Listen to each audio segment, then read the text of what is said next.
A.R.. Rahman Saira Banu விவாகரத்து குறித்து அவதூறான கருத்துக்கள் பரப்பப்படுவது வருத்தமளிப்பதாக அவரது மகன் அமீன் இன்று தெரிவித்துள்ளார். இதேபோல் ரஹ்மானின் மகளும் காட்டமான பதிலடி கொடுத்துள்ளார். விவரிக்கிறார் செய்தியாளர் சங்கரன். ஆஸ்கர் நாயகன் இசை புயல் ஏ.ஆர். ரஹ்மானை பிரிவதாக அவரது மனைவி சாய்ரா பானு கடந்த 20ஆம் தேதி அறிவித்தது கோலிவுட்டை தாண்டி இந்திய அளவில் பெரும் பரபரப்பை ஏற்படுத்தியது.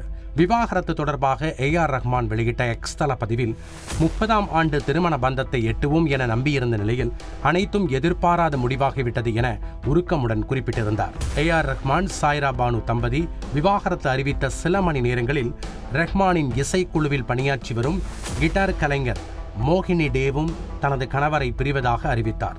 இதனால் ஏ.ஆர். ரஹ்மானுடன் மோகினி டேவை தொடர்புபடுத்தி சமூக வலைதளங்களில் வதந்திகள் பரவத் தொடங்கியது. இந்நிலையில் தனது தந்தை குறித்து அவதூறான கருத்துக்கள் பரப்பப்படுவது வருத்தமளிப்பதாக ஏ.ஆர். ரஹ்மான் மகன் அமீன் இன்று தெரிவித்துள்ளார். தனது தந்தை ஒரு லெஜண்ட் என இன்ஸ்டாகிராம் பக்கத்தில் பதிவிட்டுள்ள அமீன், இசைக்கு அளித்த பங்களிப்பிற்காக மட்டுமல்ல, மதிப்பு, மரியாதை, அன்பு அடிப்படையிலும் அவர் மிகப்பெரிய சாதனையாளர் என புகழாரம் சூட்டியுள்ளார். தந்தை குறித்து கண்மூடித்தனமான பொய்களையும் வதந்திகளையும் பார்க்கும் போது மனம் நொறுங்கிவிட்டதாக குறிப்பிட்டுள்ள அமீன், ஒருவரின் வாழ்க்கை குறித்து அவதூறுகளை பரப்ப வேண்டாம் என உருக்கமுடன் வேண்டுகோள் விடுத்துள்ளார். மேலும் ஏ.ஆர். ரஹ்மானின் கண்ணியத்தையும் நம்மிடம் ஏற்படுத்திய நம்ப முடியாத தாக்கத்தையும் போற்றி பாதுகாப்போம் எனவும் அமீன் கேட்டுக்கொண்டுள்ளார். செய்தியாளர் சங்கரன் வழங்கும் கூடுதல் தகவல்.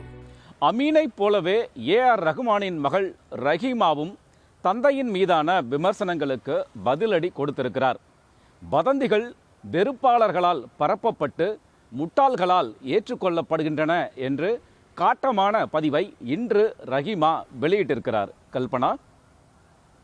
நன்றி சங்கரன். செய்திகளை உடனுக்குடன் தெரிந்து கொள்ள உடனே சப்ஸ்கிரைப் பண்ணுங்க.